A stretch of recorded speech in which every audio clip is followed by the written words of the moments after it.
What's up, CineSmacketeers, and welcome to bout number 166 of CineSmack, the podcast about films by filmmakers. I'm Tom Haggis, your host this month, and today I'm joined by four perfect panel specimens. They are wooden and thick as planks. Our first, we've got writer, actor, and director Kyle, fresh off giving himself an oil job. Fine. How did you know what I was going to say? I put you first because I knew you were going to take that one. Robbie the robot, do you have a pleasure mode? Second, filmmaker and owner of Southsider Studios, Mike, you will find his huge body impregnable. Keeler. Welcome to Al Pair 4, gentlemen. I am to transport you to the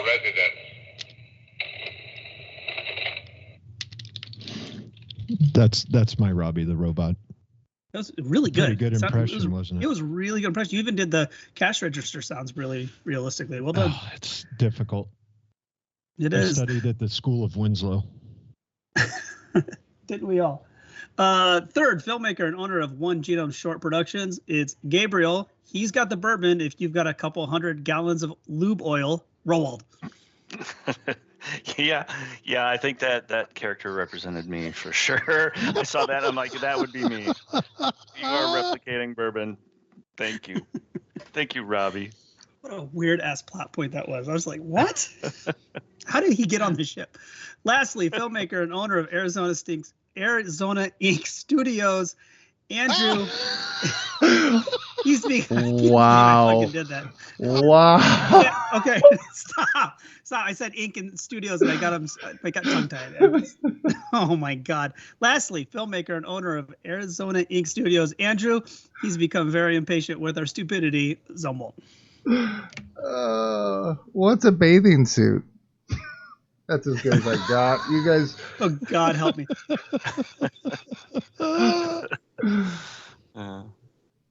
All right. Well, all this exposition isn't going to listen to itself, so let's get this ship off the ground and poke the monkey. Ladies and gentlemen, celestial crewmen and silver-suited strangers, welcome to the main event.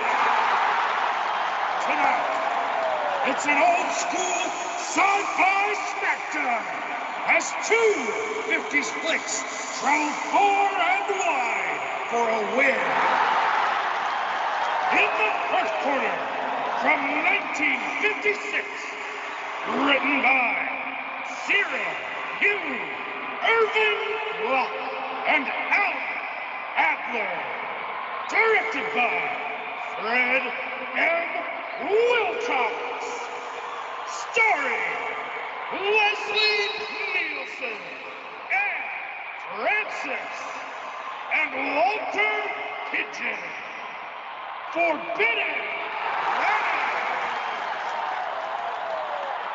In the second quarter, from 1951, written by Edmund H.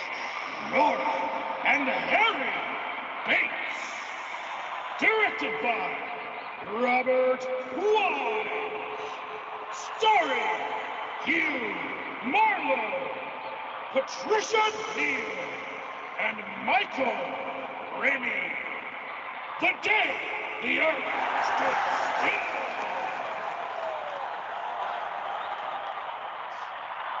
All right, so we've got two classic sci-fi movies. I think there's not a whole lot I can say. I haven't seen these before. I watched them this week, so this will be a show. All right, here we go. Let's start off with writing. I have to say that I enjoyed both of these movies very much, and like you, Tom, I don't think I've seen either of these movies all the way through before. Of course, I've been familiar with The Day the Earth Stood Still, and Mike really loves Forbidden Planet, and he mentioned it. And I was in a Best Buy one time, and I went through the bargain bin, and there it was on Blu-ray, and I'm like, oh, I'm gonna get it.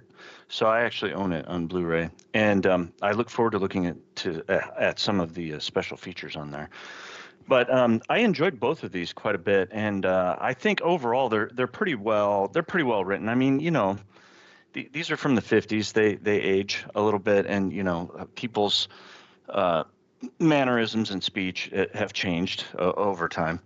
The funny thing about Forbidden Planet to me is that it was basically like a bunch of horny dudes on a spaceship come down to this planet, and then there just happens to be this really cute young woman on this planet, and they're all basically vying for her attention. And I thought that was a little bit funny, but I think there was more to it than that. But that seemed to be a central theme, is the kind of the chaos that this beautiful woman was creating with this all-male crew. And really, in the end, to a certain degree, the whole plot revolves around that too. The father getting angry about it, basically, whether he's conscious of it or not. And then I really enjoyed the writing for the Day the Earth Stood Still. I keep trying to think. Maybe you guys can help me. I keep trying to think of a shorter way to say that, so that we don't have to say the whole thing every time. But the day. Earth. So. I tried to do an acronym on it, but it didn't work very well either. But I liked some of the writing in that, and some of the dialogue, but some of which Tom referenced in the intro. I really like some of the dialogue. For instance, Klaatu says, "I'm impatient with stupidity. My people have learned to live without it." And then the guy responds, "I'm afraid my people haven't. I'm very sorry. I wish it were otherwise. And I'm like, oh, that was a good, I don't know, that was a good exchange there. And I thought, well, things haven't changed all that much. Yeah, our people haven't necessarily become impatient with stupidity. And then there's a line where the woman at the boarding house says basically, there's nothing strange about Washington, Mr. Carpenter. And then Klaatu, Mr. Carpenter, responds, a person from another planet might disagree with you. And I thought, oh, those are kind of fun. I like. Oh, and there was another funny one to me. They're trying to figure out how he healed himself so fastly, how Klaatu healed himself so quickly. And the doctors are sitting there talking to each other, and one hands the other one a cigarette and he says their medicine is much more advanced. He's like handing him a cigarette. Well, yeah, obviously, if doctors are smoking, their medicine is a little bit more advanced.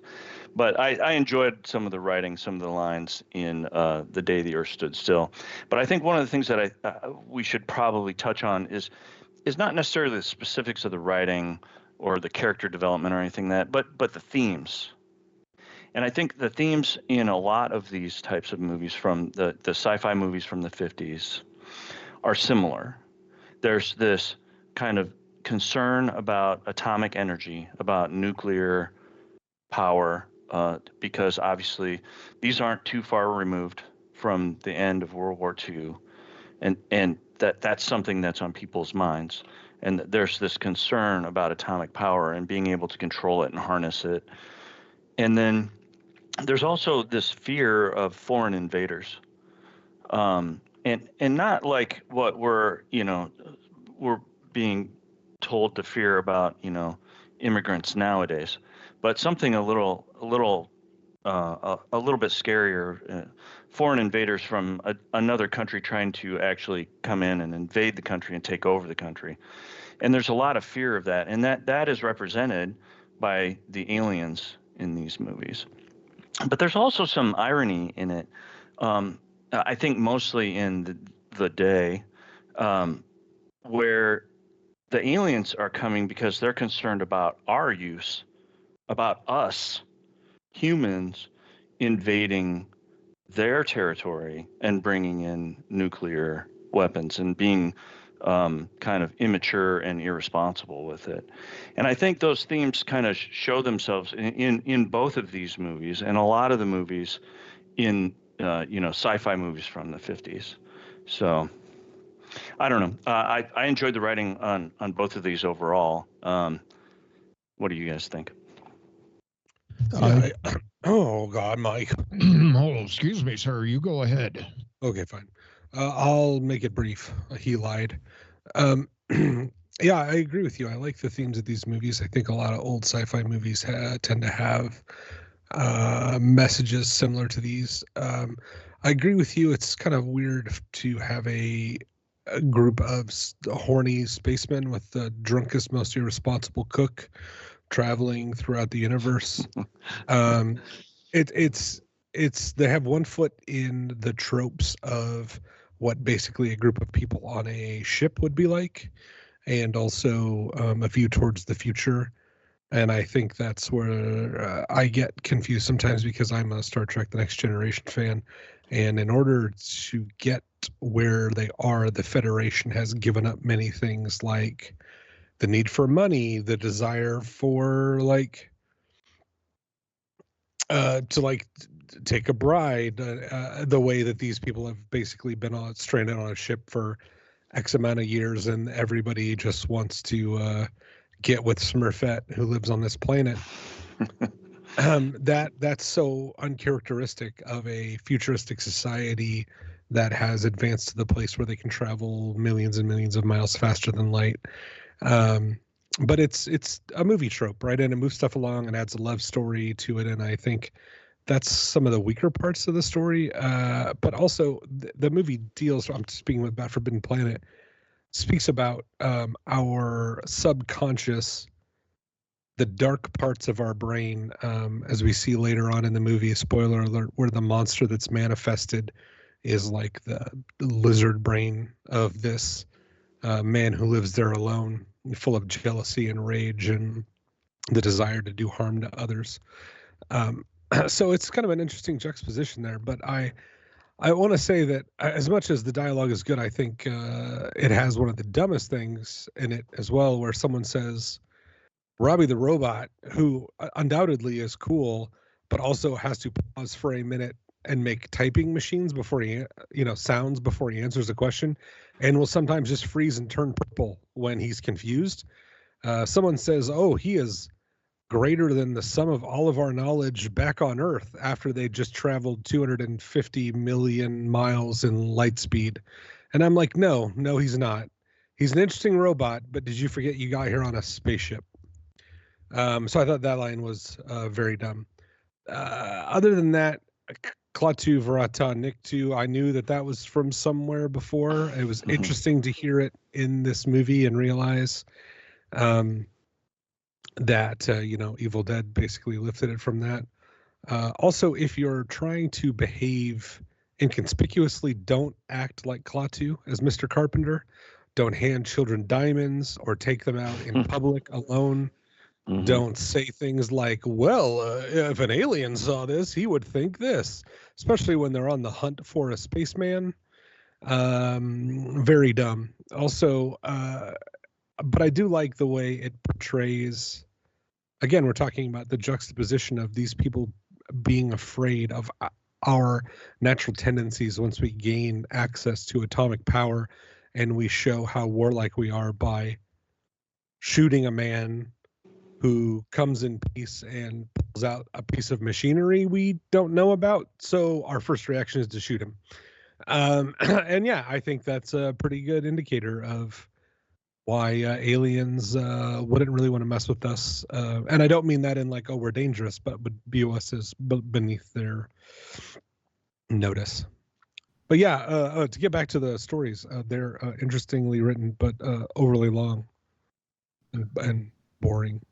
Golly gee, mister, you sure did solve that arithmetic real well. Yeah, that's class A dialogue right there. Well, and I mean, once again, like Gabe said, we're going back to the 50s, so there's some time travel involved for us. And I just wanted to say, I like the idea of diamonds being the currency, like, because we're like, okay, what's the hardest subject ever? It's diamonds, and they'll last forever. Like, that's what he uses for currency. But real quick, the one thing I wanted to say, because I agree once again with Gabe and with Kyle, I feel Forbidden Planet had been lifted a little bit from The Tempest by Shakespeare.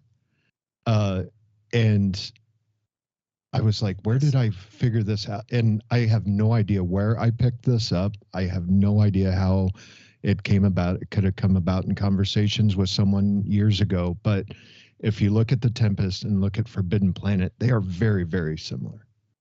That is correct. It's a reskin of Tempest. Yeah. Tempest. Yep.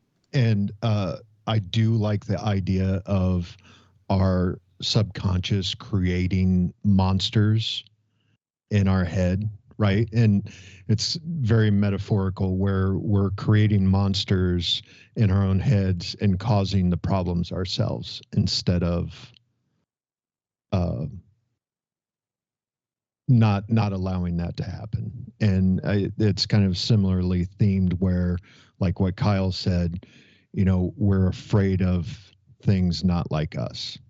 And of course, both of these were made during the Red Scare, and not only atom bombs but hydrogen bombs, and there's tests happening all the time. So it's huge in sci-fi in the 50s. It's very prevalent. Well, and to that point, you have, coming off of World War II, that idea of the monsters in the world that can destroy us, and it turns out it's just us, and we are creating those monsters. We are making that happen.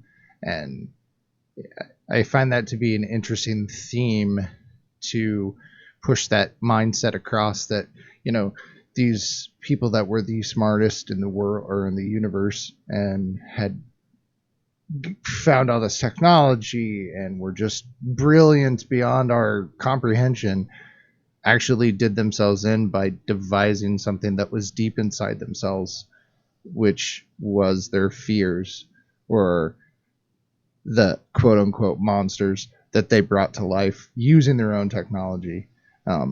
So it's kind of an interesting parallel with things like the atomic bomb, with the Nazis and World War II's and that kind of mentality that was going on. With the day that Earth stood still, there was, even though it was written quite a while ago, and the dialogue is very much that time period, which in 20, 30 years, people are going to watch movies from the 2000s or from the middle 2000s and be like, this dialogue is terrible. This is so dumb. Who talks like this? And so, it's going to be the same thing. But besides all of that, there was a lot of similarities to a lot of the struggle and the frustration that is going on, I would say, in the world today, even. So it actually relates. And sadly, over the last 70 years hasn't really changed.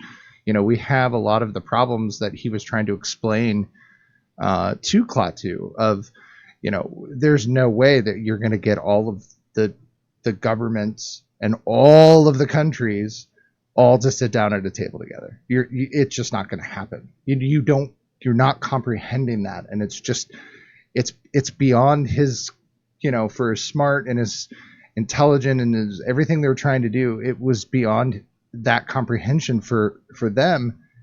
And yet we still face similar things today. So I think it was well written in the sense that it was very relevant. I don't know if the mindset was known that it was going to still be relevant, and maybe it's really sad that it's still relevant.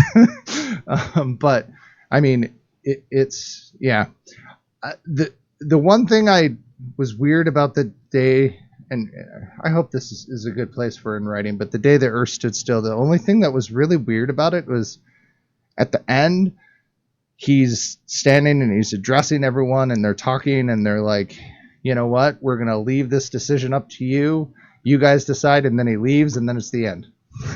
It feels like there's no completion. It was just, you know what, we're here, and we want you guys to live in peace, and we're going to let you guys decide.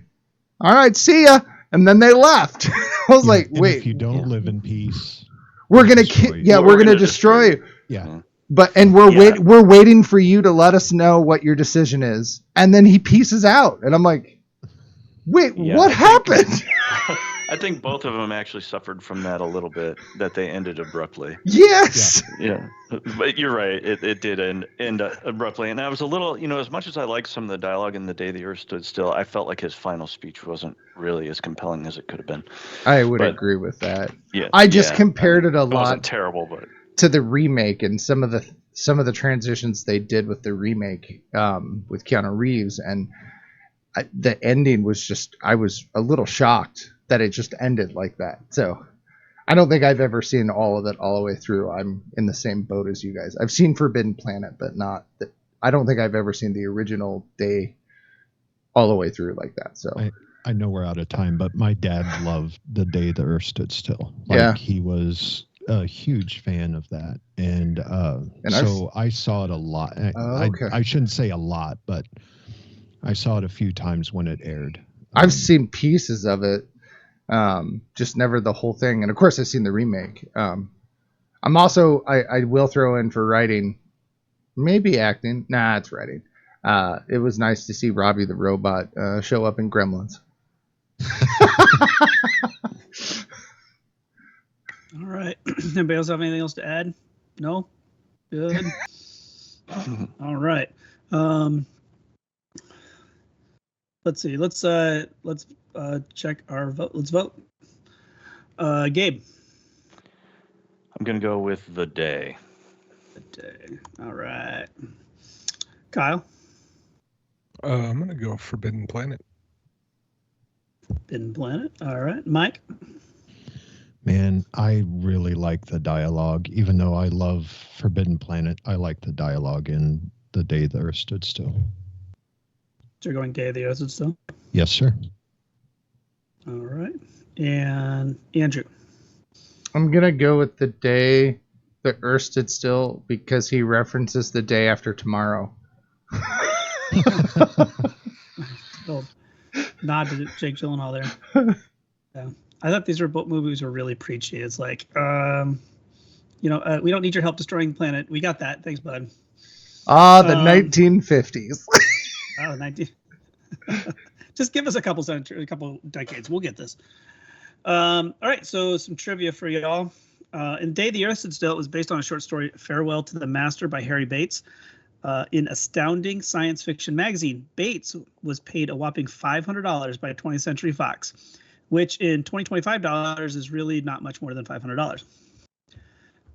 Forbidden Planet, also known as Pigs in Space, the settler ship's Bellerophon is named after the Greek god mythology hero who destroyed the fire-breathing monster Chimera, making Forbidden Planet an indirect prequel to Mission Impossible 2.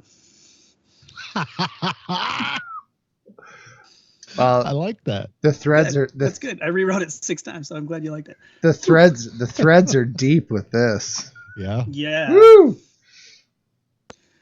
All right. We're moving on to the next round. Let's go with, acting. I think this is me. Acting. So acting's come a long way in the past 70 years. And I would say probably for the better for most parts. So let's start with The Day the Earth Stood Still.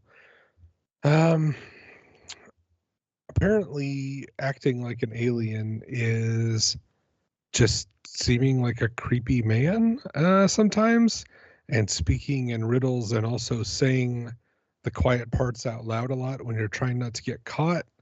It's sort of strange. I like his ideas and his intonations. He doesn't ever let anyone in on his plans. He's also very inflexible on just like telling people why he's here. And it just kind of comes off as smug and rude sometimes. I feel like that actor did an all right job at portraying an alien. I give some credit to whoever was in the robot suit. But I will say, if you're going to build one of those robot suits, try to make it so the back of the legs don't bend. Really gives away the fact that it's not metal and that it's obviously latex or rubber. I thought the female lead was pretty weak. The kid was giving typical bad child acting from the 50s. Phil Hartman, which is what that guy who liked her a lot looked like. In the boarding house. The acting was overall very 50s and not very good, to be fair. Just wasn't a big fan of the acting in The Day the Earth Stood Still. I think it was much better in Forbidden Planet. It was very interesting to see Leslie Nielsen in a serious role. I'm so used to seeing him as Frank Drebin that I forgot he has been other people in the past. I thought he played a great captain. He had a camaraderie with his shipmates, but also an authority and a sense of gravitas about him, which I enjoyed. It was a shame that he was also a horny man in space. I thought he would be above that, but nope. His lesser, baser instincts took over there. Leslie Nielsen looked old even when he was young, which I think is interesting. He was probably, 40 when he made this movie? God knows. He's old as hell. So I don't know. I don't know. He's probably in his 20s, but people in their 20s back then looked like they were in their 50s because everybody smoked cigarettes. So I thought he was great. His shipmates were pretty good with the exception of Cookie, who was a man I would never let anywhere near an interstellar ship. He is one Kansas City bourbon away from putting his hand in a nuclear reactor and killing everyone. Kyle Also, was 33. Kyle, what? Leslie Nielsen was 33 in that movie? Correct. So he was born in the 20s then. Yes. Yep, 26. Okay, 1926. I have him at 30. Okay. Well, Born in 26, movie in 56. He was born in Regina. 59. Sorry. Tom, I don't know if you know born this, but most of us are born from a Regina. Yes. Yeah. From whence we came. From whence we came. Yes. From whence he came and then we came. That's how it goes. And that's how she blows. So, yeah, I liked that movie a lot more. A villain, quote unquote villain, who was also, people love to tip their hands in these movies. Don't warn people away from your planet and then threaten them a bunch. Be like, hey, yeah, come down. Everything's cool. Okay, bye, guys. Everything's great. Not very smart for a man who had 3 electrodes quadruple his IQ. Also, why does it kill the other guy and not him? That's more of a writing question, but apparently he's allowed to get big-brained, and red pill, but this other dude is not. Yeah, I don't know. The acting is so actory, and that's the problem with these old things. One thing I'll give them credit for is they're all shooting laser guns, and I didn't see a single one of them moving up and down like they were firing bullets. Right. So I'll give them credit for that. Although I will say, stepping forward as if your lasers will do more damage is pretty stupid to get yourself killed. That's more of just a nitpick with the movie. But yes, my laser is more effective from up there where it can reach me. And that's very dumb. Yeah, I'm done. Hey, shout out to Aunt B for being very annoying. But yeah, Kyle, you're right. Like Klaatu was the least trying to stay unsuspicious as you could.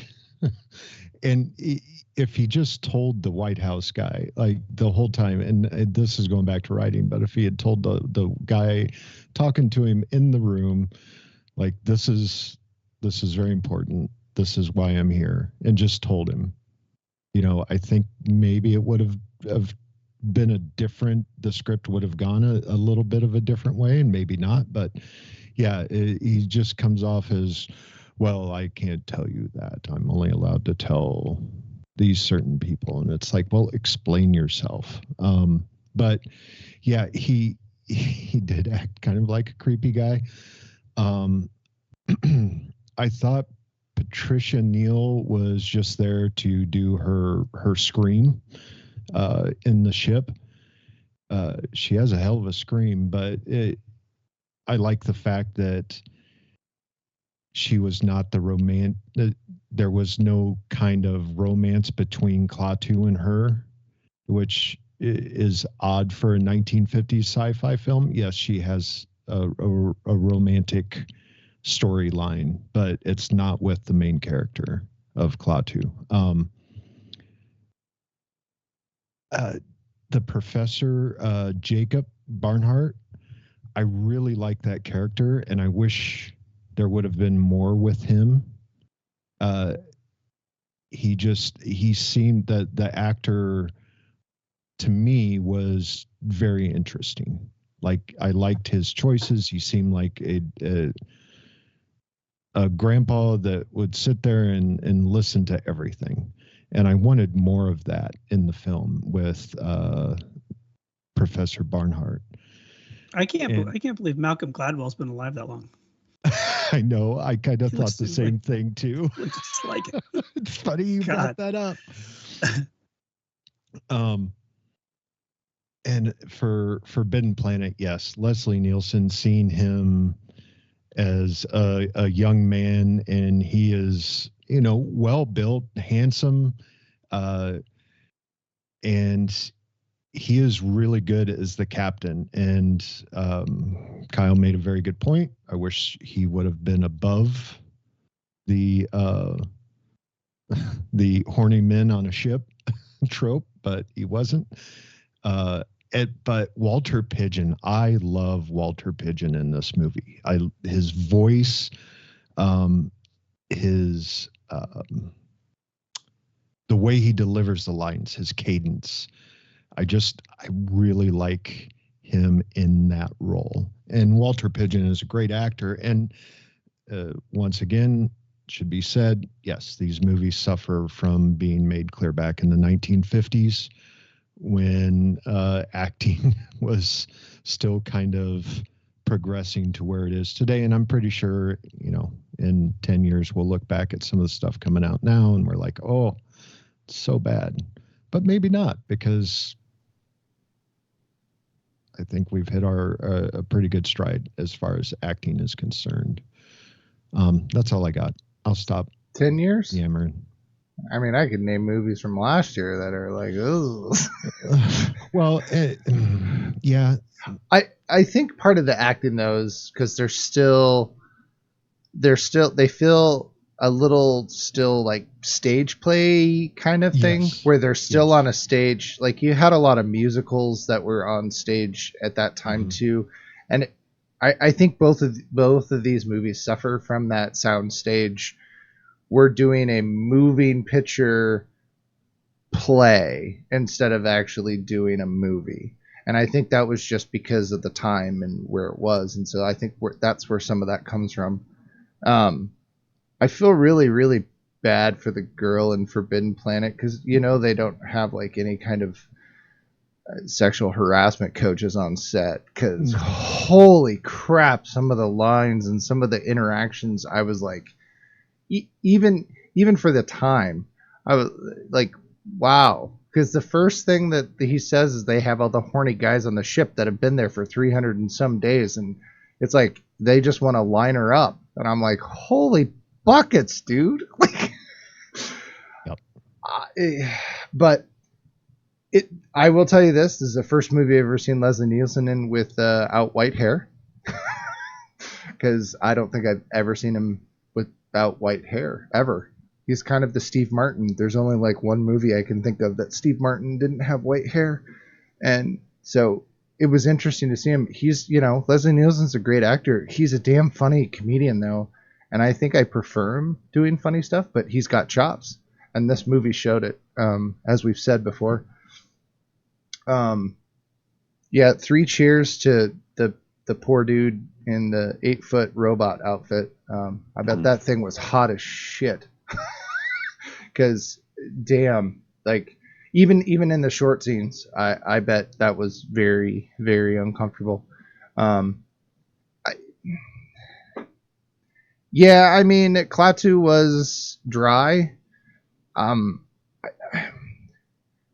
guess I wonder was that a implication of the actor, or was that just because that's what he was supposed to do? And I know that besides some of the writing and the dialogue and hey, here's some diamonds for $2. No one will ever suspect. Besides all that crap, like I felt that he was playing a stone alien that didn't really have feelings or emotions, and he was just he kind of was just doing his part. I think he did that well because he was really dry. But was he supposed to be? That would be my question. Is I don't think he was necessarily a bad actor. I think he was just playing that character really well. Maybe.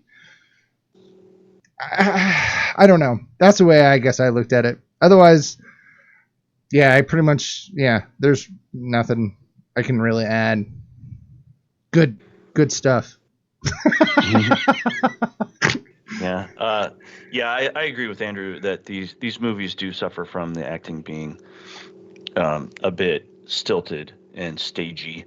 The way the lines are presented, and they're all waiting to for the other actor to finish before they start their line, and But I did like some of the performances. I actually kind of liked Michael Rennie as Klaatu. I kind of liked, and I think it comes down to the voice, his voice. He spoke very clearly and had a deep, interesting voice, and I think the same goes for Walter Pidgeon. I think that's why we like Walter Pidgeon, because he has this commanding voice, so I think some of those performances, those are actually maybe good things that are translated from the stage to the screen in this instance. I don't know that the women were given very much. They were mostly eye candy. I don't know that they were given very much acting opportunity. They were kind of just there for show mostly, I think. Yeah. I don't know that I have too much else to add to that either. Go ahead. I was just. Oh, sorry. I just want to let you guys know the gentleman that played Gort Yeah. was. Oh shoot! I lost it. Here it is. Andre the Giant. 7'4" tall. His name was Locke Martin. Dude, Oh. shut up. Shut up. Oh, I only sorry. got 2 pieces of trivia. Shut up. Sorry. Fuck, 60 seconds. You can't go Why- 60 why? seconds Hey, without stealing my trivia. The trivia I heard last round was quite incredible. I have no It doubts was. Do you there want is going to more? be a Do you want more of yeah. that great trivia? We were Shut talking up. about the people in Then the. mute Mike. We were talking about. The I can't people mute in the Mike. I suit. don't Okay. have those controls. So there is one thing I will say about the female lead in The Day the Earth Stood Still. She dumped her fiance really fast. And again, I don't know if that's writing or what, but her reaction was like, he's on the phone and he's going to turn it in. And he's like, yeah, I'm going to make some money off of this. And she's like, oh, really? He's like, oh, yeah, you're going to love it when you see my picture in the papers for our wedding. And she's like, well, I'm not marrying anybody. And just storms off. I was like, what just happened? Well, he was a douche. Yeah. I understand he was earned but it was just a very like instantaneous. Oh yeah, we're not getting married now. Right. She bought a one-way ticket to Spinster City. Yeah, I mean there was no, She there had was a kid. there was just no Yeah, there was no character development with that. It didn't like was the kid, just all of a sudden just boom, she's done.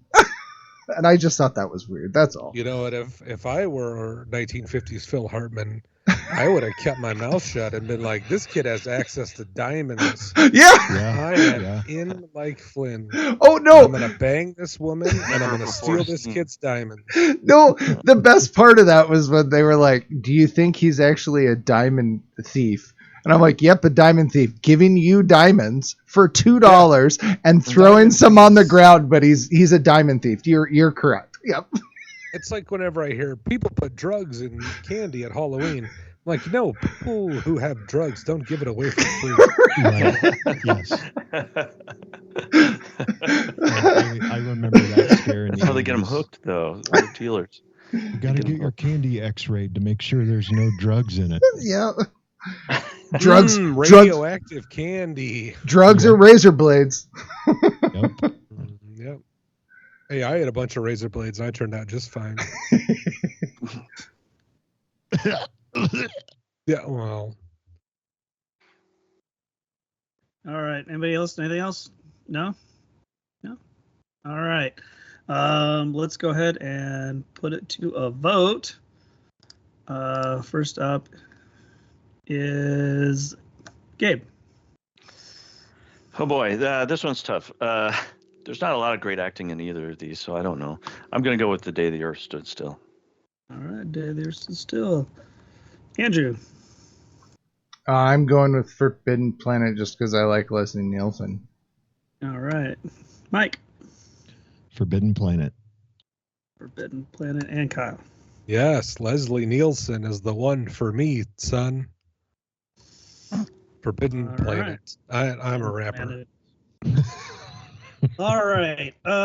So here's some fun acting trivia for you. In Forbidden Planet, Robbie the Robot was originally operated by stuntman actor Frankie Darro, who you may remember from Her Father Said No and Chick Carter, Detective. He was fired during filming for almost falling over while inside the expensive prop following a 5-martini lunch. In today's dollars, Robbie would cost about $1.5 million or 25 Blair Witch projects. On Day the Earth Stood Still, you guys mentioned this, Locke Martin, who played Gort, was actually the doorman at Grauman's Chinese Theater.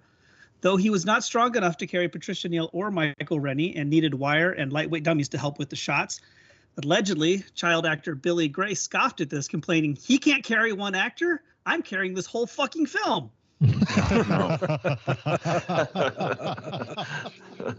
Brilliant! Oh, that's fantastic. Give that kid an Oscar.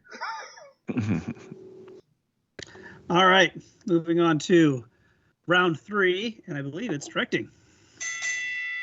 Yep, that's me.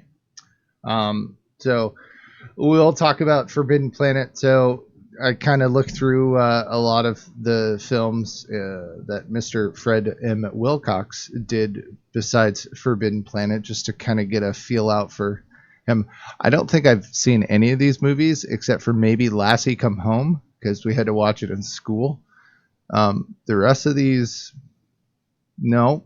The Secret Garden, but I've only seen the remake. But yeah, then Forbidden Planet, and then he has a couple of very, I would say, off the wall ones. There's a movie, his last movie that he directed, because he didn't do very much. He only did it from the 40s to 1960, so only about 20 years. And he did one or two movies early in the 40s, and then quite a few movies from 46 to 49 and the 50s and stuff. He did a movie called I Pass for White, which is a very odd. I read the description, and it's about this young lady who's half black, and tries and basically is getting engaged, and fools everyone because even though she's half black. So he has some very strong, I would say, well, as we said, trying to, force a message into us. So it sounds like he picks movies and does things that have potentially a strong message or a controversial message. Because definitely in 1960, something like that would have been a pretty hard pill to swallow for a lot of moviegoers. And so I found that really kind of interesting. He hasn't really done much of really anything. That's because he passed away in 1964. Well, yeah, but he could have made one in 61, 62, or 63. Like, you don't know. It's just... He had the 4-year flu. He couldn't. That's, well, he just has a very short movie career with, like I said, not a lot of films that I've actually even seen or heard of. So I thought that was interesting. Let's hit up The Day That Earth Stood Still with Mr. Robert Wise. There's a couple of films in here that you probably have heard of, besides, the Day That Earth Stood Still. So he did a couple of little, I don't know, they're probably low budget. No one's really heard of them. Run Silent, Run Deep, West Side Story, The Sound of Music. I don't know if anybody's seen that. He did Star Trek: The Motion Picture. So he's done some film work. He definitely has a sense for the sci-fi. There's quite a few science fiction films in here besides some of the off ones like West Side Story and Sound of Music that are definitely not science fiction. So let's talk a little bit about the directing of this.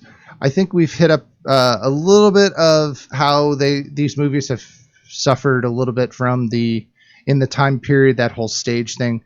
I would say that The Day That Earth Stood Still, there was a little bit more or less of the staging, because it looks like they actually filmed on location for a lot of stuff, even though I think some of it was still in some sound stages for like probably the city shots and things like that. But, they were actually in cars. They were on baseball fields, and I'm sure some of that was a mix between actual B footage and real soundstage such. But they actually like worked that all in together, and it felt more of what you would consider a traditional film. I'm not sure if that was budgeting or if it was just the story itself. Whereas with Forbidden Planet, it was much more stagier. Now we'll get into all the fancy stuff in a minute, but it was much more stagier. Everything was very linear. There, a lot of wide shots, then you close in and then wide shots, real basic stage play kind of stuff. Nothing really to write home about on that. But I will touch in a little bit on the visual effects, because that all blends in with there. I would say that The Day That Earth Stood Still, the flying saucer, that visual effects was absolutely incredible, especially the coming down and landing on the big baseball field. It was really well done, especially for the time and what they had to work with. That was a very well matted shot and done superbly well. A lot of the car rides were back projection. It was very obvious, but they hid that really well. So I was really, really pleased with a lot of that. Rubber suits. It was the 50s. What do you do? The Forbidden Planet.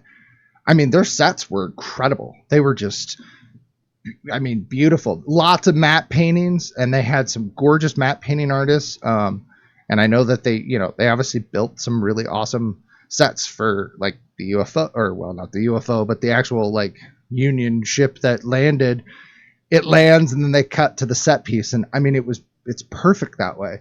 And they did a lot of stuff practical, and it really shows some of the quality and some of the insight that went in when they were making these, to really ground a lot of the science fiction, especially for the time. Today there's a lot of CG, not a lot of in-camera stuff, and so it's really nice to see what they had to work with and some of the amazing things they actually pulled off. So I was really impressed with that. So kudos to the forethought of the visual effects artists and the directors for the so. Yep. Yeah. So the day there stood still, I thought looked okay. I thought its visual effects held up a little more poorly over time, but it was also 5 or 6 years earlier, and that's a long time in the 50s in the advancement of some of these techniques. There were lots of leaps and jumps that happened in short periods of time as people discovered new techniques. So try not to hurt it too much. The effects of the robot's eye beam, I really liked the raising of the visor and the sort of visual of that energy pulsing back and forth was cool. It kind of fell apart when it then shot out, everybody stood still, then turned into an obvious pile of ash. I thought that was not great. The directing, we sort of talked about the acting, and we mentioned Carpenter's sort of stilted, odd behavior, and that's obviously something a director okayed and went along with that choice. So if you don't like that, you got to knock the directing for that, and for getting some of the performances they did out of some of the actors and actresses, which I thought were kind of hokey, hammy, one note, tropey, or just uninteresting. Forbidden Planet, I think, is a much better directed film, especially with the way they move the camera, set the shots up. They use their, like you say, their matte paintings, and then obviously there are things they're going to do in visual effects with the lasers and the monster, and the way they even it's in a movie this old, it's so obvious now when you see the cuts where they put the lead lining up all around the man's house. But it looked very cool, and probably would have looked very smooth and interesting to a crowd at the time. I thought they did great there. Some of their practical effects were great. Robbie the Robot was an awesome suit. He was so much better than the robot from the other film. But I feel like all his production design was from the waist up, because from the bottom down, he was just a bunch of 3/4 bowling balls on a pair of boots. And it just looks strange. But yeah, a lot of his production design from the neck or from the waist up was awesome. And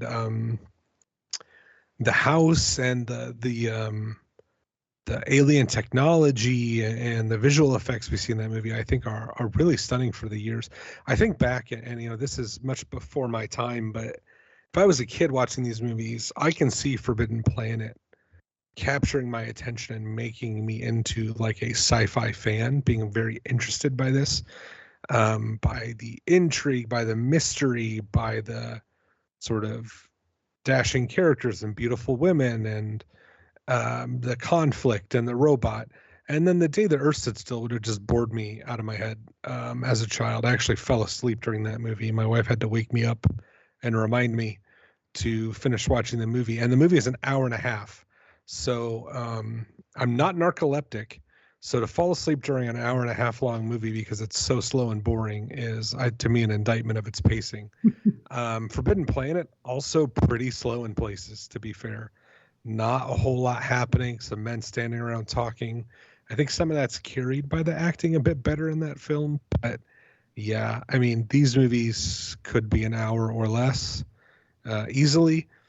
But I give a lot of credit in directing for the foresight of the cinematographer and director to set the shots up, to move the camera, to make the most out of what they had with their alien vistas and landscapes and their exotic locations and technology.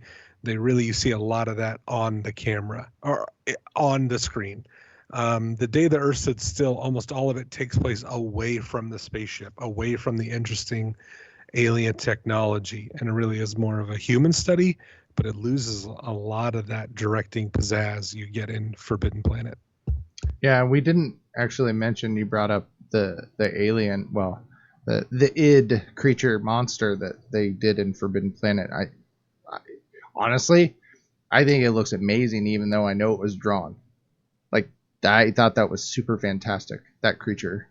When it gets gave me into the Disney fence vibes. It yeah, seemed like a Disney animation. I mean, Well, it was it was. drawn. It was drawn. Oh, was by it? a Was it Disney? It, There's it a literally is. Yeah. Oh, There's a reason. I didn't know that. I really didn't know that. Yeah. Yep. But yeah, it gave me those vibes very much of like, Yep. yeah. But I mean, I thought that really was cool looking. yeah, compared, especially for like what they did and how they did it. I thought it was really well done. So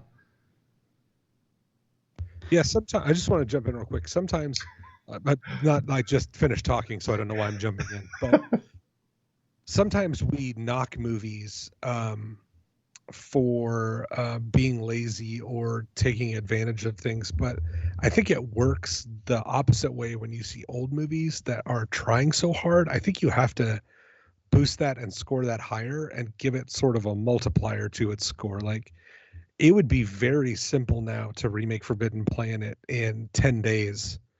But back at this time, like, all of that stuff was so labor and time intensive. And I think you have to give it a lot of extra kudos and make sure you pay homage to how difficult and new and groundbreaking some of that stuff was, and how even after 70 years, some of it still looks really cool.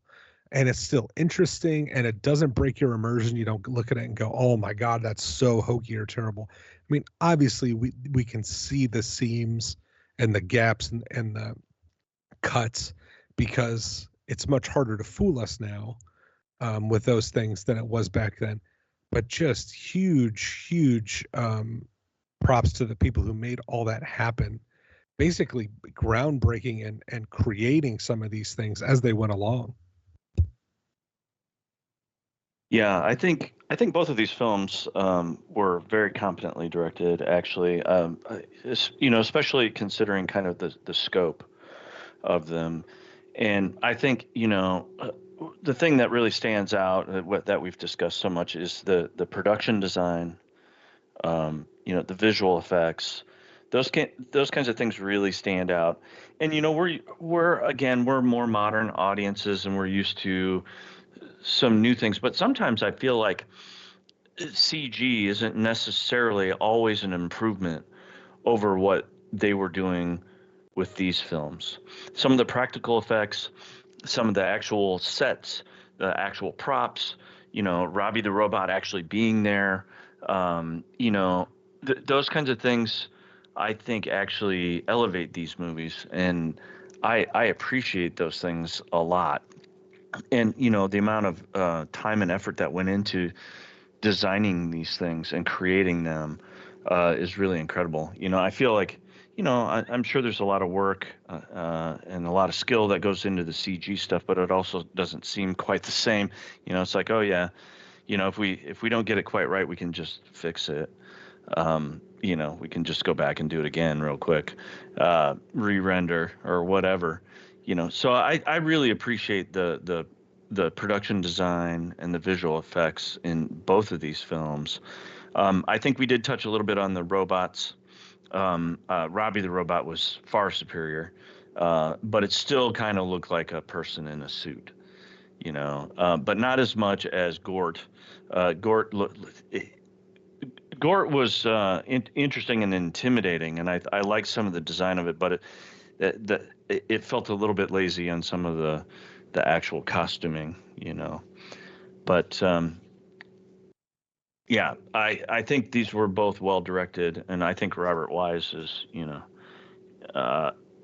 he's pretty well known for directing some pretty good films, and this one was pretty. Whether or not you like The Day the Earth Stood Still, it was pretty well put together. It was pretty well done. All right. Anybody else got anything else? No? I didn't get No? to go, but I'll save mine for overall. Shit. What do you have to say, Mike? They talk right over you, don't they? It's fine. No. No, I was. It happened to letting me them last go. month. You go ahead. I'll do it overall. It's fine. Go ahead.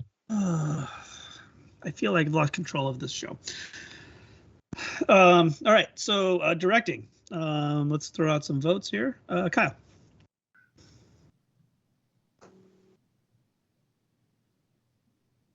Kyle, would you like to vote for directing? Okay. Andrew? Oh, it turns out my microphone was muted. My bad. I'm sorry. Polling is closed. Okay. I cede my vote. That's okay. Mike did too, because he didn't say anything. So we just have 2 votes for this category. All right. Andrew. Oh, you're jumping to me for real. Yeah, I'm going to go with. I really think I'm going to go with Forbidden Planet. The visual effects were just top notch in both these movies, but they stood out a little more in Forbidden Planet. So. All right, Gabe. I'm going to go with The Day the Earth Stood Still. Okay. All right. So, Mike and Kyle, do you guys want to vote? Yes. All right, fine. You didn't say anything, so go ahead, that's Mike. Fine. Go ahead, Mike. You go first. I'm going Forbidden Planet. All right. And Kyle, would you like to just vote? to cancel Mike's vote, I will go with The Day the Earth Stood Still. Well, for what it's worth, I'm weighting everything here on how I feel about these movies, so your votes really don't matter. It's like, whose line is it anyways? That's right. 20 points for Forbidden Planet and minus 300 for Day the Earth Stood Still. In The Day the Earth Stood Still, the Army refused to cooperate after reading the script. The studio then approached the National Guard, which had no qualms about seeing the Army depicted in a less than flattering light and gladly offered their cooperation.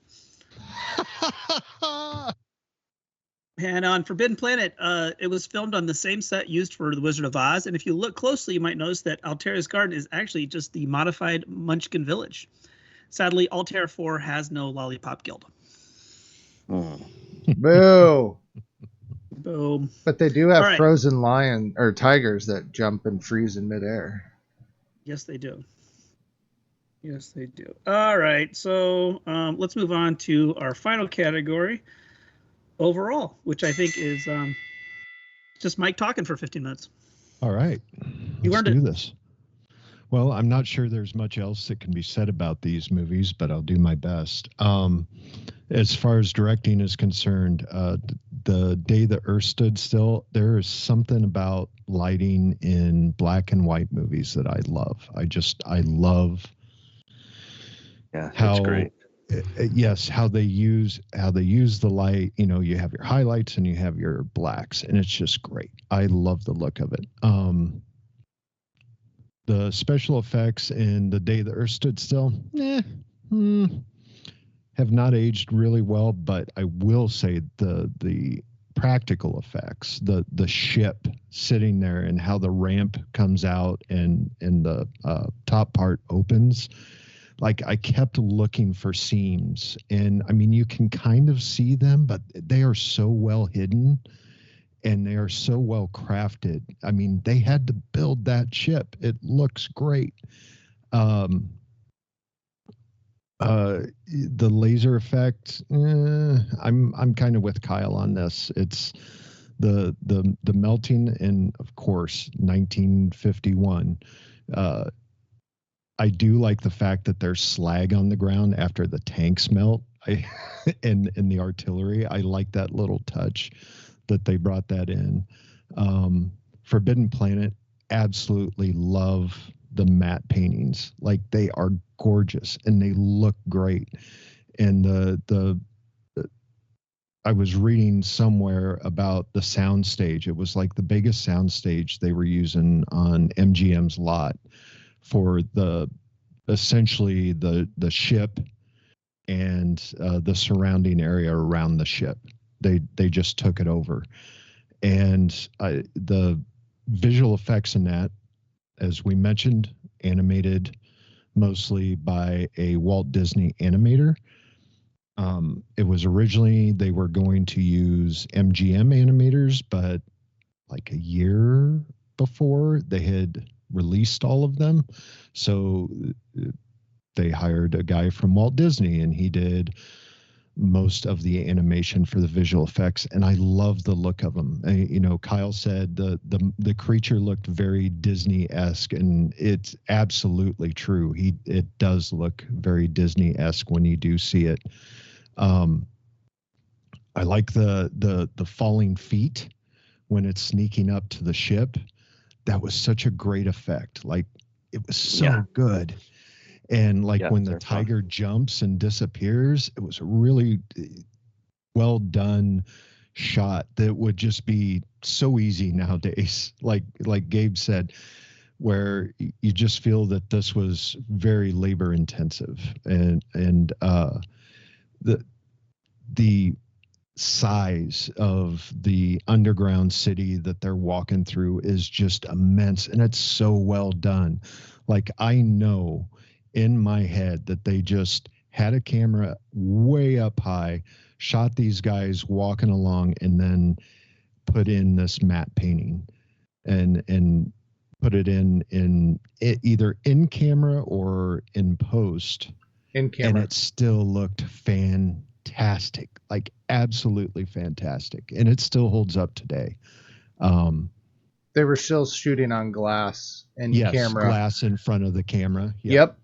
With just the cutout of where the people are. It looks so good. And as far as the robots are concerned, I mean, Robbie is forever. Like, he is absolutely fantastic. I agree with Kyle about the bowling balls for legs. They were like, well, someone's got to walk around in it. Okay.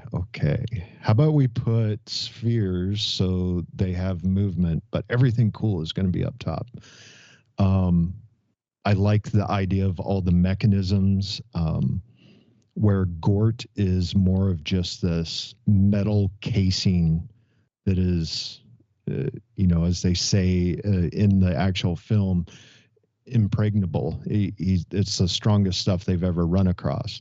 He's just sealed up, and Robbie is just all this mechanical stuff, moving and whirring and making noises. It's just so much more pleasing to see, where Gort is very plain.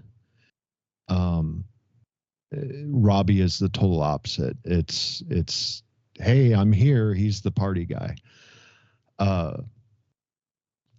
Where else was I going to say? I had this long list in my head. Even the inside of the ship, and I found it funny that humans were now flying around in flying saucers. Even the inside of the ship is awesome. They built all that, and they had to have it move, and the actors could touch and feel it and work with it. And Leslie Nielsen, even though he could talk to all the guys at once, still got on the microphone and told everyone what was going on. They just made it feel like it was so much more of a larger ship. I had read somewhere that Gene Roddenberry had stated that he got most of his ideas from Forbidden Planet for Star Trek. And I think it shows. Like, you kind of, if you know a lot of Star Trek and you watch Forbidden Planet, you're like, oh yeah, that's familiar. And one last thing, and I'll open it up. I'm sorry. The music. I really like the music in Forbidden Planet, but I can see where it would be annoying.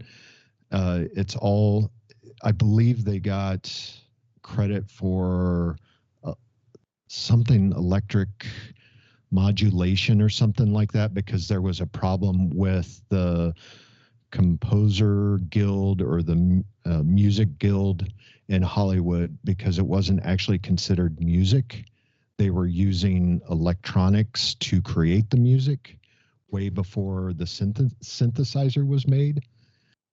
And it's very fascinating. If you get the time, look up how they made the music in Forbidden Planet. Yeah, would you call it music? In a way, it's just kind of atmospheric. Yeah. It is kind of like, Yeah. And at times it can be maybe distracting. Yes. But it was, Yeah. I found it to be a very interesting choice to do that, and kind of ahead of its time, for sure. Yeah, that's a very definitely very interesting aspect of Forbidden Planet is that choice too. Yep.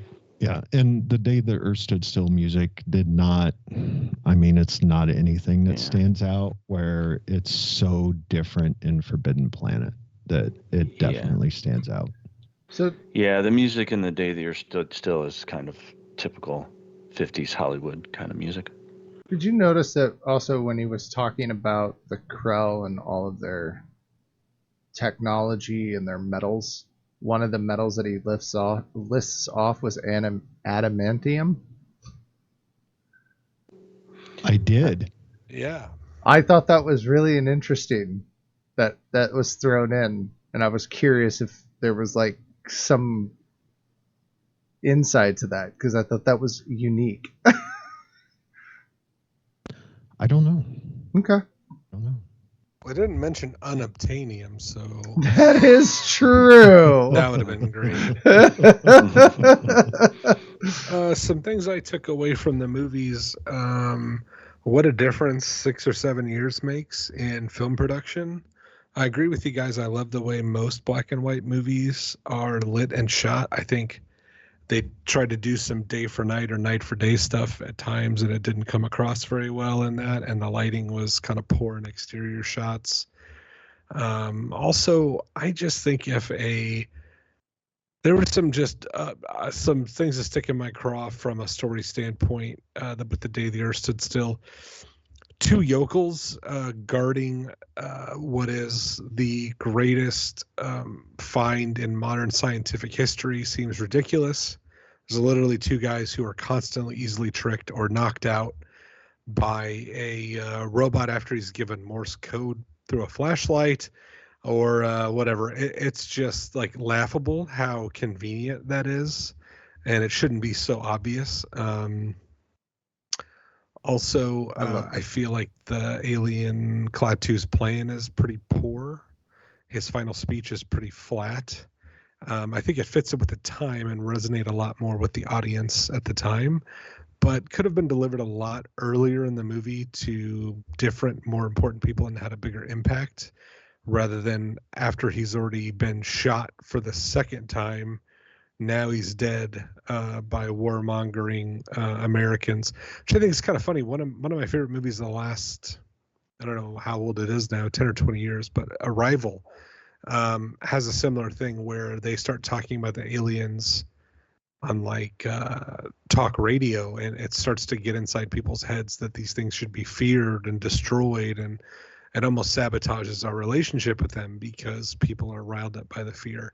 So, I mean, I can see that this movie sort of had an impact that lasted throughout time. I think that's also just a human instinct. Forbidden Planet, much more like a serial sort of action, adventure, sci-fi movie. Also reminds me a lot of some episodes of Star Trek The Next Generation where they find someone or some people on a planet where everything appears to be normal, and then you find out things are very strange. Under the surface, there's a lot of that sort of mystery that you talk about. Gene Roddenberry using it as an example or an influence. I can see that there. And with the kind of advancement of human technology, but also some of the baser instincts of humans still being present. One of the things that tripped me up the most is that they land in like Mike said, like a flying saucer, which I think is funny. Did we commandeer those, or did we develop our own way to make those, and everything eventually ends up looking like a flying saucer if it travels through space?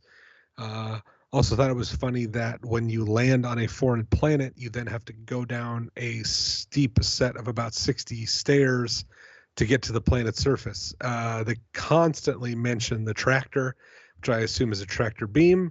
I never see it used very often. They don't beam them down to the planet. They don't even have turbo lifts. They don't even have elevators or escalators or just tubes to deposit them. No, you must travel down these stairs. Thought that was kind of funny. The tractor was the vehicle that they had with the magnet on it. With the magnet on it. Oh, okay, I see. So it's not a tractor. It was a tractor. Whenever they mention it, I'm like, well, you have a tractor beam? Okay, so anyways, yeah, so there's some obvious gaps in technology there. Apparently, slowing down from light speed, you have to stand on transporter tubes. Yeah, basically what looks like a heating vent at a Costco, and you have to stand there in the green slime, invisible, until you wake up and then shake your head and look nauseous. That's how you slow down from light speed, I guess. Also, they have awesome telescopes because they can see a planet from a couple 100 million miles away just in time for it to blow up. Also weird that there is literally just a plunger that will destroy an entire planet in 24 hours. Huge. Right. Some things in the story that really made me go, oh God. And then I'm like, storytelling has come such a long way. And then I realize, I love Kevin Smith films for most of my life, so maybe not all that far. But anyways, I mean, these are movies from the 50s, and a lot has changed. We've changed as people, we've changed as audiences. I think there's a lot to still like about these movies and appreciate. But yeah, they show their age, they show their cracks, and there are still some obvious flaws with them as films, and just like we find ones with movies made in 2024. The ship going around the sun was funny when he was like, oh, it's getting hot in here. And he's like, oh yeah, well, hold on, let me move the ship so we're not behind the sun. Yeah, I was like, what? We travel in sub-zero temperature space, but cannot regulate the heat coming off of a nearby sun. I would say your ship should be dead. That is radiation pouring in through all the pores and the metal on the outside of your ship. They just land and like, sir, we all have super cancer. This is very close to that sun. Remember when we were all hot? Yeah. And we stood on the heating vents and got sick? Yeah, this is why. Yeah, since we're all going to die, I think we should try to get laid. Yes. Yeah, right. With the one train on this blonde girl. I was going to say the most awkward way too, and they alluded to it. It wasn't even like they alluded to that's what they were all thinking. Yeah. It was so awkward. That and the fact that they said that they had mastered faster than light. Well, they could go the speed of light and then much faster than that in the narration at the very beginning. And then they said that they had been out flying for years. And I was like, how far did you go then if you're going faster than the speed of light? I don't know. Well, and then the guy, Morbius, was talking about going back to Earth or whatever, and he's like, and he was like, well, that's like 2 years out of my studies or whatever. So yeah, they implied that it was a year's travel both ways. How do you store that much food? Or I don't know. I don't. The green slime capsules. I guess. I don't know. Yeah. But they had to cook, so they had to have somebody cooking stuff. Anyway. And lots of Kentucky whiskey from Kansas. Right? Yep. 60 gallons of it, which I was trying to figure out how he was going to carry in his apron, by the way. Because he went over to that pile of 60 gallons of supposed 60 gallons, and he was like, thank you! And he starts picking it up and putting it in his apron. I'm like, and they're not going to figure that one out, that you have like 3 bottles, and you keep going back for the entire day to get all of those. He conservative. Well, he took 6 pints at the most. Also, Robbie is an idiot. Put that shit in a 55-gallon drum. Do not make 60 gallons in pint glass jars. Wait. He synthesized the bottles too. Think about it. And he also drank it. Earth specifications. Right, and he put it in to drink it to figure it out. And then did you hear him belch? Yeah, of course. Yeah, I thought that was really odd too. Yeah, that's kind of silly, but Well, he heard Morbius burp once. And was like, I think I'll take that. Also, he did not bring the bourbon in boxes. He piled it loosely at the base of the rock. in a nice like grocery store display in hay, and it was all stacked up real nice. Yeah, oh yeah. This is a high intelligence being. Okay, he is greater than the sum of all technology that exists on Earth, and he brought conservatively 250 pint bottles of Kansas City bourbon and laid them all on their sides in heaps at the base of rocks just around the corner from the ship. This looks like a good spot.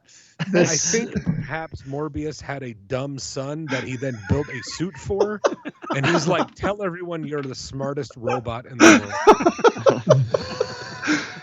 I think one of the I'm gonna need 60 pint bottles. I think one of the. I gotta go downstairs and put the crystals on my forehead again. Oh, God. Hang on. Are you going to the bathroom? Take one of these with you. Help me out. I think one of the set designers worked at a grocery store. They were like laying everything out, threw some hay down. Oh, there's the picture. We're right seeing there. the picture. Yeah, we're seeing the picture right now. On the, Yep, there it is. Kansas City bourbon, arrayed in no particular order, in a difficult to transport formation. And there was no reaction from the guy either. And he's not like. He's like, how am I supposed to do this? What the fuck am I supposed to do with this shit? He's like, oh God, hooch! I love hooch. Thanks, buddy. Shoving it in his apron. Thanks, pal. You ever need anything out of me, a useless alcoholic? Let me know. No. Got plenty of lube oil. He says, yeah, lube oil. Yeah, because you're on a spaceship with 20 guys there for is the whole year. one thing you plenty could of lube oil. Robbie. I have not had my pipes cleaned in many years. No. He was doing an oil job on himself when she called him. Performing an oil job on myself. That's what I'm going to call it from now on. Can't come to the door, oil job.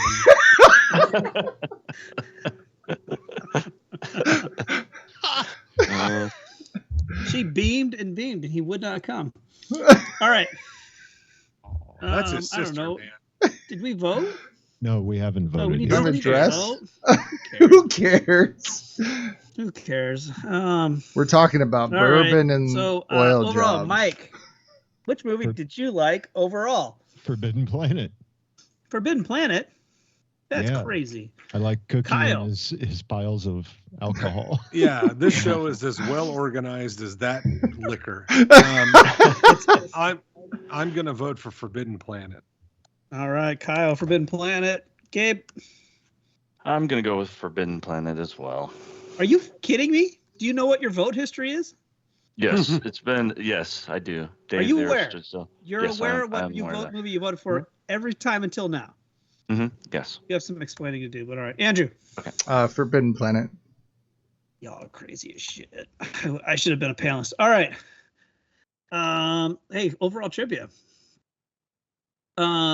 The equations seen on Professor Barnard's blackboard are authentic physics that describe a particular form of the famous three-body problem in Newtonian gravitation. A problem which has no general closed form solution. For more of this, check out the new show on Netflix. Forbidden Planet. Although the iconic poster features Robbie carrying an unconscious woman, the movie contains no such scene. It was a staple of monster movies. The monster carrying a woman was a staple of monster movie posters at the time, as seen on posters for Robot Monster, The Black Cat, Money Tomb, and most notably, Creature from the Black Lagoon.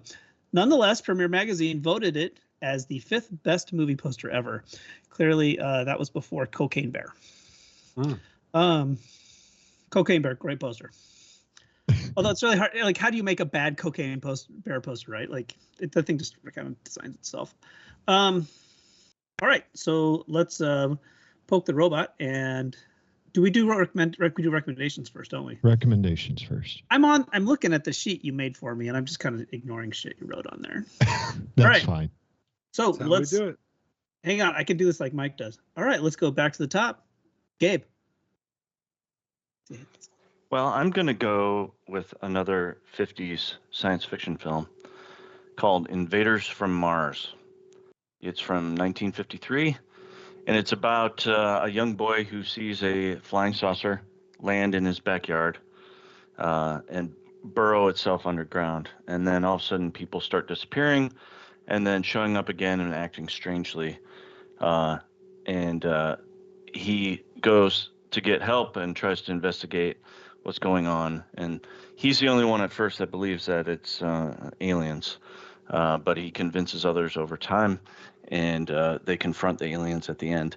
And it's really kind of interesting. It's not quite as good as these two that we watched for the show, but it's got some interesting stuff in it, and I think it has one of the more iconic alien creatures in it. I'm not sure a lot of people would know this movie itself, but if you saw a picture of the kind of alien leader, you would recognize it almost immediately. You have almost certainly seen it before. But I found it entertaining and fun, and I would recommend, if you're into 50s sci-fi films, that you should check out Invaders from Mars. Thank you so much for that excellent recommendation, Gabe. Thank you, Tom. Yeah, no problem. I appreciate your contribution to this program. Next up, trying to be like more professional. Okay, all right, Kyle, you're second. We would love to hear what recommendation you have for us this month. Oh, professionalism goes out the window here. So I'm going to recommend a movie I saw on Christmas Day in a packed theater, which I thought was awesome. And it is the horniest vampire movie I've ever seen in my life. And you get to see a 600-year-old man's penis. So if that sounds awesome to you, check out Nosferatu. I really enjoyed it. Willem Dafoe is in it. He's crazy as always. Aaron Taylor Johnson, I found out just this week, actually is British. That is his real voice. He's not just doing an accent all the time. So Lily Rose Depp gives a really good performance. Alexander Skarsgård, or I think that's one of the Skarsgårds. Bill Skarsgård, the Pennywise Skarsgård, plays Nosferatu. He is great. Nicholas Hoult is great. The acting in the movie is top notch the entire way. I absolutely loved it. It's a little long. It's a Robert Eggers film, so the Vavitch and Lighthouse and Ari Aster did Midsummer. Sorry, so I'm getting confused here, but yeah, I absolutely loved it. I thought it was great. Had some really great visual effects, awesome cinematography. I love the period setting. I love the acting. I like the story. Just, maybe don't go see it with your parents. It's quite sexy. So yeah, but I mean, I dug it. Check out Nosferatu. Excellent, very good. I'm looking forward to that one. We didn't get that up here, our name, so I don't know. Waiting for it to come out for stream, I guess. All right, next up we have Andrew. Okay, that's me. I'm going to recommend a science fiction movie that is a little goofy and a little off the rails, but is a lot of fun to watch. Has Martin Freeman in it, which is one of my really favorite actors. I think he's very funny, and Sam Rockwell's in it, Alan Rickman, and Zooey Deschanel, and that's The Hitchhiker's Guide to the Galaxy. Super fun movie. Bill Nighy is in it. It's based off of a book. It doesn't even come close to touching on all of the stuff in the book, but it is humorous. It's beautifully, like, the sets and everything else and all of the majestical things that they add to the film, and it's just a really, really fun movie. So The Hitchhiker's Guide to the Galaxy. And it's only like an hour and 40 minutes. So it's one of those that Gabe would like. Well done. Thank you very much. Excellent suggestion. Next up is Mike. All right. Well, mine is another sci-fi film from the 50s, actually 1953. So it kind of drops in between both of these. I mentioned earlier that my dad loved The Day the Earth Stood Still, but he loved one other sci-fi movie way more, which was The War of the Worlds. I saw it a lot when I was a kid. Directed by Byron Haskin, of course, written by H.G. Wells and Barry Landon, I believe, or Yeah, Lyndon. Sorry. It stars Gene Barry, Ann Robinson, and Leigh Tremaine, or Les Tremaine, however he wants it's said. He's probably dead. He don't care. I love the War of the Worlds. Of course, in this iteration, they are not tripods. They are their flying war machines, and it's great. I love it. You should check it out.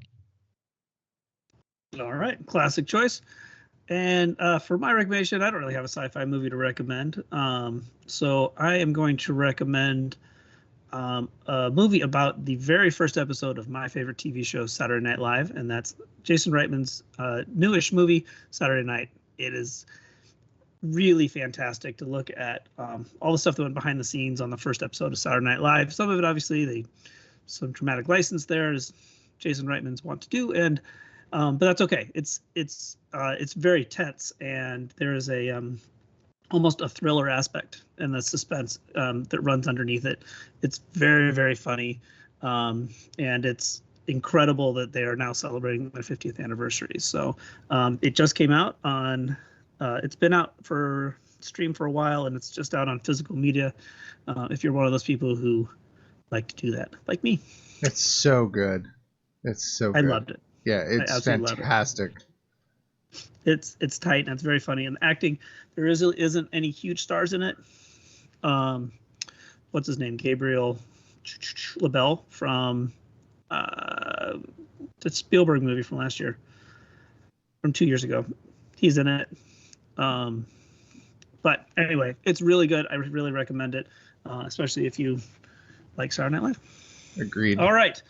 So let's go and poke the monkey and do some math. Ladies and gentlemen, may I have your attention, please? Your winner by decision is Forbidden Planet.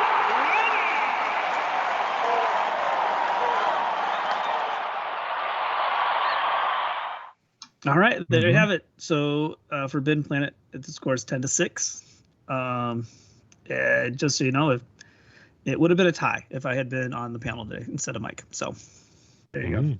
Wow. Yeah, I liked Day the Earth is Still way better than Forbidden Planet. So, but who gives a shit? I'm the host. No one cares. All right. Please leave a review on whatever. Sorry, Mike. That's what we think about you when you're hosting. Is like we'd rather you not opinionate. After like 160 some odd shows, I'm well aware. I thought the subtle jabs and passive aggressive behavior is getting through to you, so that's good to know that's working. Please leave us a review on whatever podcasting service you use. It helps us reach new listeners. And if you like us, tell your friends. And if you hate us, tell your enemies.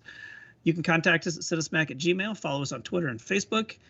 Just search CineSmack. If you want to listen to an unedited version of the show, like some people are doing right now, hey, people out there listening to us, cheer. Yay! I heard them. You can catch us live on Twitch whenever we record an episode. In February, we spin some Liz Phair while sipping lattes in our flannel as Ben Stiller's Reality Bites takes on Cameron Crowe singles. For Kyle, Gabe, Andrew, Mike, and myself, thanks for listening, and go catch a flick.